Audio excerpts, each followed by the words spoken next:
Selanjutnya itu jenis informasi berdasarkan fungsi dan kegunaannya. Itu informasi yang menambah pengetahuan seperti sebuah peristiwa atau fenomena alam. Dan format penyajiannya ialah bisa berbentuk tulisan, informasi dalam bentuk gambar, foto atau lukisan, dan informasi dalam bentuk video atau film. Kemudian jenis informasi berdasarkan aspeknya yaitu dalam aspek ekonomi, pendidikan, kesehatan, gaya hidup, politik, dan sebagainya. Kemudian yang keempat ada jenis informasi berdasarkan cara penyampaian. Informasi yang disampaikan setiap waktu, informasi yang disampaikan secara berkala, informasi yang disediakan secara mendadak, informasi yang dikecualikan, informasi yang hanya dapat setelah mengajukan permintaan. Kemudian ada bermacam-macam jenis informasi dilihat dari sudut pandang yang berbeda. Salah satunya melalui kegiatan yang dilakukan oleh manusia. Nah, jenis informasi untuk kegiatan manusia menurut Sutaminah terdiri atas yang pertama informasi untuk kegiatan politik, yang kedua informasi untuk kegiatan pemerintahan. Informasi ini digunakan para pejabat untuk menyusun rencana, membuat keputusan atau kebijakan. Kemudian informasi untuk kegiatan sosial. Informasi ini digunakan oleh pemerintah untuk menyusun rencana-rencana, membuat keputusan dan kebijakan, serta menentukan program kerja. Antara lain untuk program-program kesehatan, pendidikan, atau di luar kegiatan utama. Kemudian yang ketiga ada informasi untuk dunia usaha yang mencakup pemupukan modal usaha, investasi, lokasi pabrik, dan berbagai macam hal yang terkait dengan produksi.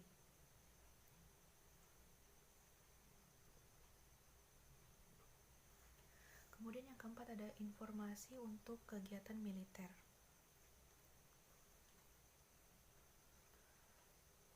Yang meliputi perubahan sistem persenjataan, perubahan sistem logistik, perubahan sistem administrasi perencanaan strategi, dan pembinaan pasukan. Kemudian ada informasi untuk penelitian, informasi untuk pengajar, baik guru maupun dosen. Kemudian yang terakhir ada informasi untuk tenaga lapangan.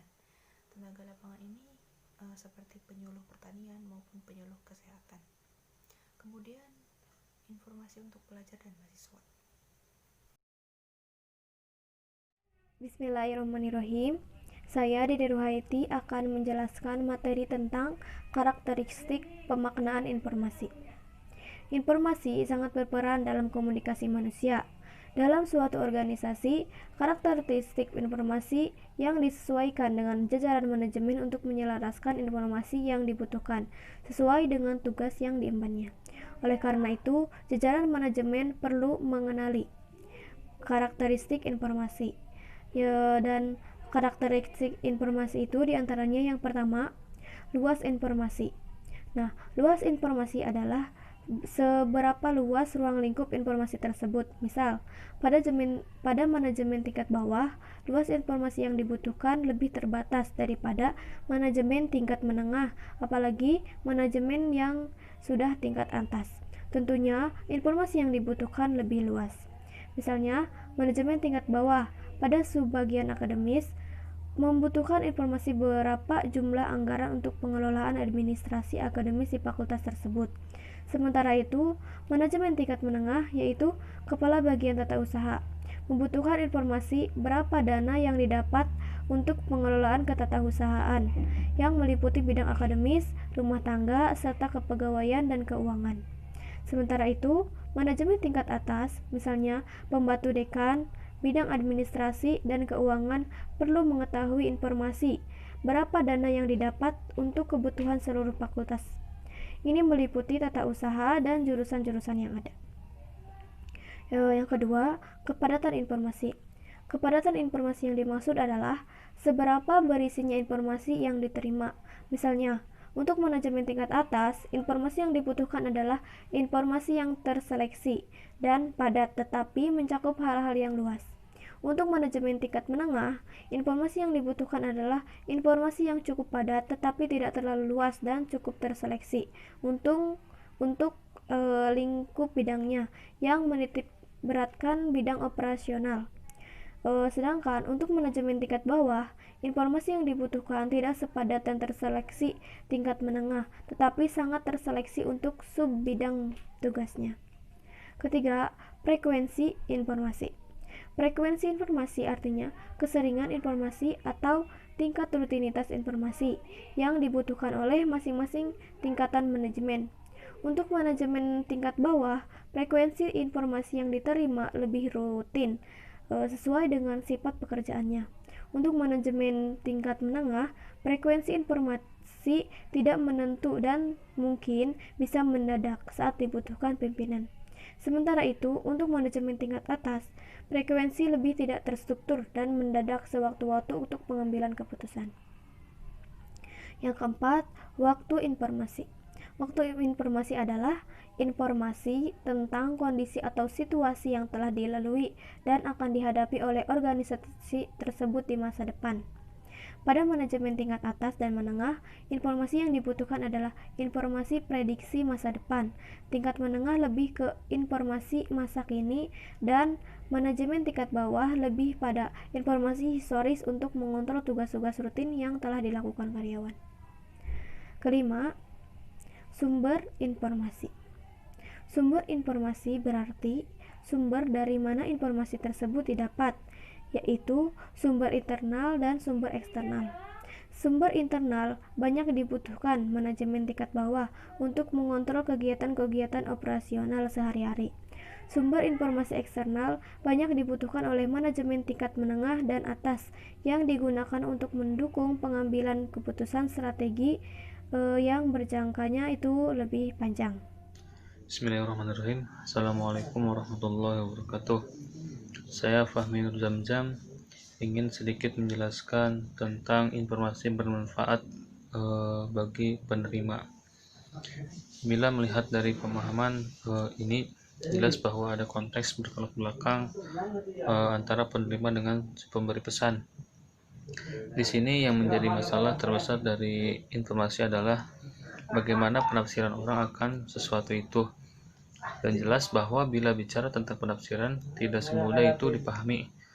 Ada beberapa faktor yang menjadi penentuan kebenaran dalam informasi. Selanjutnya itu faktor kultur menjadi pertimbangan besar apakah informasi yang diterima sudah dipahami secara utuh tentang informasi itu sendiri atau belum. Dan lebih lanjut muncullah kajian studi komunikasi antara budaya yang marak saat ini, terutama ketika dikaitkan dengan pasar bebas dan terbentuknya peluang bisnis di seluruh dunia. Kemungkinan kehadiran orang asing dalam kehidupan menjadi sangat nyata dan akan menjadi biang kerok permasalahan dalam alur komunikasi itu sendiri antara pendatang dengan penduduk aslinya itu. Jelas ini memiliki potensi konflik dan benturan besar pada masyarakat kota saat ini. Dari sisi psikologis, jelas bahwa informasi dari sisi penerima akan sangat tergantung pada masa lalu orang tersebut dan juga tentang apa di benak si penerima. Dan oleh sebab itu, kemampuan analisis komunikasi akan tergantung pada lingkaran untuk kultur, etika, dan pengalaman masa lampaunya. Jelas bahwa pemahaman akan sesuatu pada seseorang akan memberikan nilai objektivitas pada sesuatu itu sendiri. Dan informasi dari sisi penerima dapat dipahami bahwa informasi tidak hanya melulu terletak pada pembuatan pesan itu sendiri, melainkan pada sisi penerima dari sisi penerima permasalahan utama komunikasi. Dan permasalahan utama komunikasi adalah penafsiran dan interpretasi pesan dalam informasi itu sendiri. Dan pemahaman akan isi pesan menjadi masalah besar dalam pemberian makna pada isi pesan itu sendiri.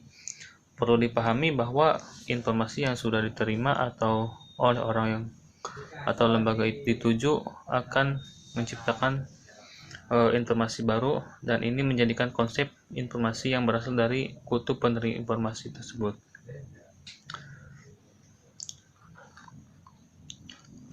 dan bahwa pemaknaan informasi ditafsirkan dari berbagai bidang disiplin ilmu. Dapat diketahui dari sisi analisis framing, terdapat dua pembahasan atau utama penting yang mengemas istilah informasi itu sendiri, yakni framing device dan reasoning device.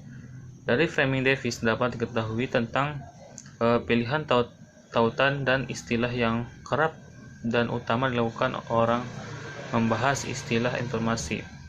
Di sini diketahui bahwa informasi dianggap sesuatu yang sangat penting melebihi apapun, terutama di era milenial dengan keberadaan masyarakat informasi dan kedudukan penting informasi menjadikan sesuatu yang dilabeli istilah informasi menjadi sesuatu yang utama dalam semua sendi kehidupan manusia dalam memahami kerja dan aktivitas mereka.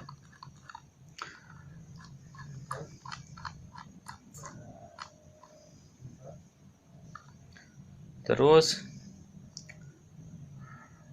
dan bahwa peran penerima atau dalam proses komunikasi itu dapat dan penciptanya informasi baru menjadi sangat berperan penting. Artinya bahwa informasi dalam proses interpretasi dan penafsiran pesan dan informasi secara tidak sengaja menciptakan informasi yang baru, dan proses pembuatan informasi baru dari transfer komunikasi oleh komunikator melalui saluran komunikasi tentu saja tidak lepas dari memori pengalaman masa lalu di penerima tersebut. Di sini dalam konteks logis dapat dipahami bahwa alam kognitif dari penerima sedikit banyaknya memberikan andil besar dalam pembentukan makna informasi baru yang ada. Mungkin cukup sekian yang bisa saya sampaikan. Bila taufiq wal hidayah, wassalamualaikum warahmatullahi wabarakatuh.